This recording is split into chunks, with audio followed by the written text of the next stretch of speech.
Once upon a time in a bygone era, a legendary figure emerged from the annals of history. His name was Ghengis Khan, the visionary leader who birthed the mighty Mongol Empire and left an indelible mark on the world. Let's delve into the fascinating tale of this enigmatic figure. In the 12th century, a young boy named Temujin entered this world, shrouded in mystery and propelled by an extraordinary destiny. Born in 1162, or perhaps it was 1155 or 1165, the exact details of his early life remain elusive. His father, Yasuke, led the Borjin clan of nomadic Mongols, a people who roamed the land, relying on hunting rather than agriculture. But the story of Temujin's birth was no ordinary tale. According to legend, he arrived into this world with a clenched fist, grasping a blood-ought, a prophecy foretelling his future as a great warrior. Little did anyone know the trials and triumphs that awaited this young hero. Life took a tragic turn for Temujin when he was just 9 years old. His father, Yasuke, took him to a neighboring tribe in search of work and a bride. However, fate dealt a cruel blow when Yasuke fell victim to poisoning by jealous adversaries. Left orphaned and abandoned, Temujin and his family faced a perilous and uncertain future. Survival became their sole focus, and they learned to subsist on meager sustenance, roots, rodents, and fish from the harsh and unforgiving landscape. But within young Temujin and his full brother Kasur, a deep-seated resentment simmered toward their eldest half-brother, Bektar.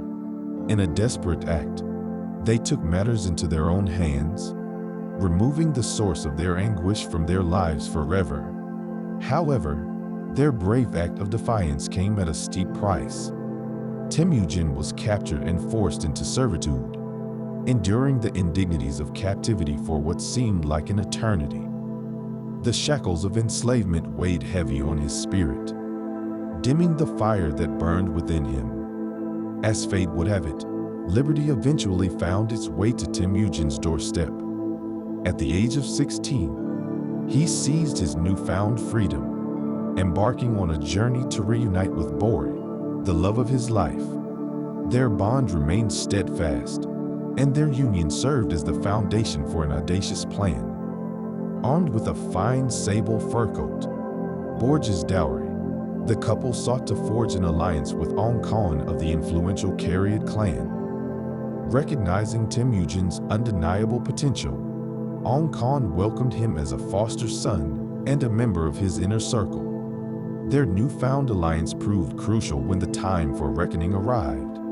The Merkid clan, seeking retribution for the long-ago kidnapping of Temujin's mother, set their sights on Bori. But they underestimated the strength of the bond shared by Temujin and his devoted allies. With the Kariad army by his side, Temujin launched a daring raid on the Merkids, reclaiming Bori and exacting vengeance upon his enemies. Among his comrades stood Yamuka, a blood brother from his childhood who would eventually become both a loyal and formidable rival. And so, in the wake of triumph, Bori gave birth to their first son, Jochi, 9 months later. After rescuing his comrade Bori, Temujin found solace within the company of Jamuka's group, becoming brothers in arms. Little did they know, their destinies would soon intertwine in a fierce feud that would span 2 decades. As time went on, Temujin, now 19 years old, left Jamuka's camp, accompanied by loyal followers and herds of livestock. Determined to carve his own path, Temujin held a tribal council, known as a Kurultai, where he was elected Khan by the Mongols. However, his newfound reign was not without its challenges. Yamuka, once a trusted ally, turned against Temujin, orchestrating raids on his camp and subjecting captives to unspeakable atrocities. These heinous acts not only tested the loyalty of Temujin's followers, but also ignited a fiery resolve within his heart. Driven by vengeance, Temujin overcame tremendous odds, defeating Jamuka's warriors and assimilating those who remained. But the trials were not yet over. Ong Khan, a cunning and treacherous foe, plotted to ambush Temujin during a joyous wedding celebration. Yet, the Mongols managed to escape, their spirits unbroken. With unwavering determination, Temujin and his loyal warriors embarked on a series of conquests, vanquishing the formidable Naiman clan and earning him the esteemed title of Ghengis Khan, the universal leader of all Mongolia. The Mongol Empire expanded rapidly, extending its dominion over vast territories, from Siberia to the province of Xinjiang in modern-day China.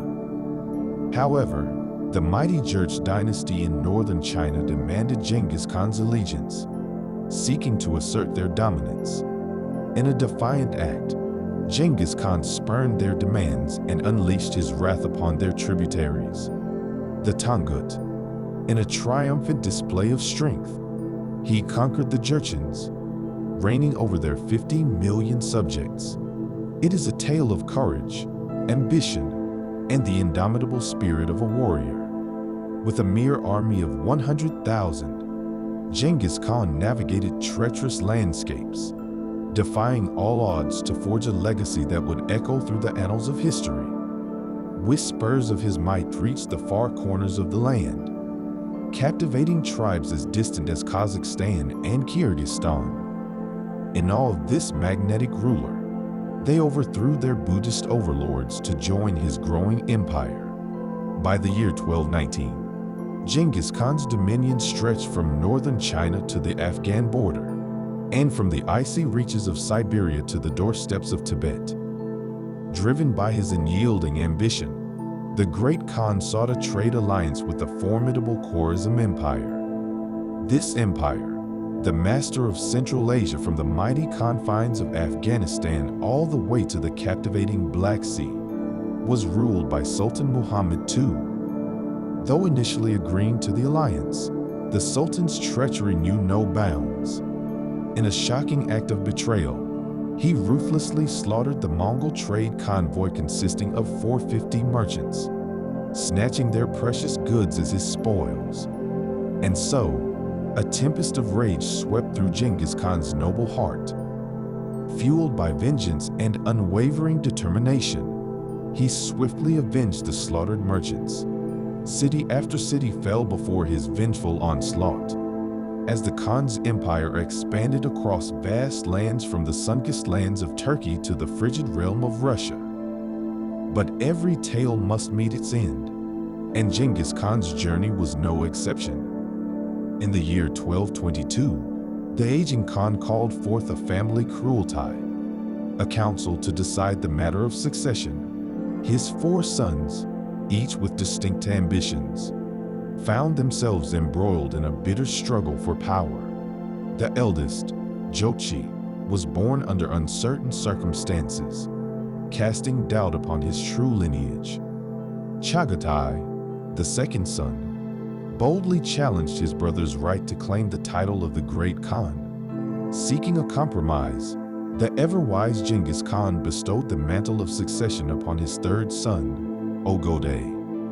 Yet fate had a different plan. Jochi, plagued by an untimely demise in February 1227, departed this world 6 months before the passing of his venerable father, who took his final breath on August 2018, 1227. In the wake of the mournful farewell, the empire was born anew under the reign of the chosen successor, Ogode. East Asia, which would later flourish as Yuan China, found itself under his enlightened rule. Chagatai, on the other hand, embraced the Central Asian lands as his own dominion. As for the youngest son, Tolui, he claimed the cradle of Mongolia itself.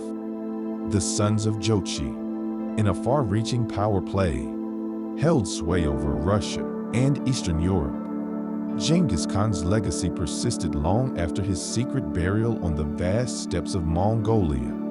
His descendants, driven by the indomitable spirit inherited from their illustrious forefather, continued to expand the mighty Mongol Empire.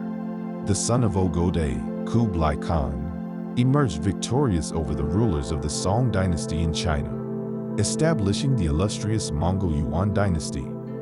For almost a century and a half, they would reign supreme over the realm of the dragon. Meanwhile, Chagatai's forces surged southward, conquering the land of Persia with an unstoppable force. Yet, it is within Mongolia itself that Genghis Khan's true impact is revealed.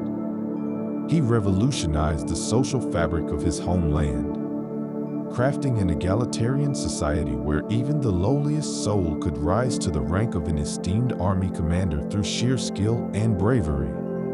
Booty acquired in battle was fairly distributed among all warriors, irrespective of their social status. Uniquely, the great Khan held the loyalty of his trusted followers above the bonds of familial ties, a factor that would later complicate the transition of power as he entered his twilight years.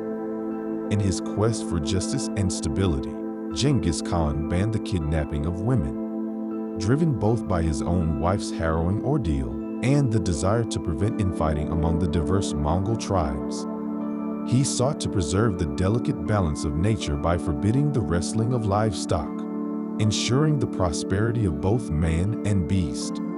And, in his wisdom, he instituted a hunting season exclusively during the harshest winters, safeguarding the animal kingdom for times of dire need.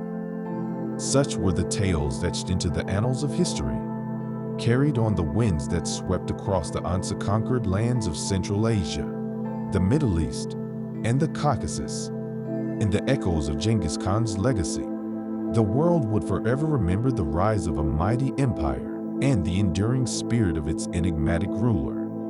Contrary to his fearsome reputation, Genghis Khan was a visionary who upheld the principles of religious freedom. In an era plagued by intolerance, he protected the rights of Buddhists, Muslims, Christians, and Hindus alike. Though he himself worshipped the sky, he issued a decree that forbade the harm or killing of priests, monks, nuns, mullahs, and other revered individuals. It was a radical notion indeed, one that defied the norms of the time. But the tales about Genghis Khan do not end there. In 2003, a remarkable discovery was made that shed light on the scope of his influence. A DNA study revealed that approximately 16 million men in the former Mongol Empire, accounting for a staggering 8% of the male population, carried a genetic marker that traced back to one family in Mongolia over 1,000 years ago. It was an astonishing revelation. These individuals were likely descended from none other than Genghis Khan or his bloodline. So, beyond the stories of conquest and brutality, we come to appreciate the untold facets of Genghis Khan's legacy. A tale of enlightened policies, religious tolerance, and a genetic inheritance that continues to resonate to this day. Hope you enjoyed the video and learned something new. If this is, leave a like and a follow.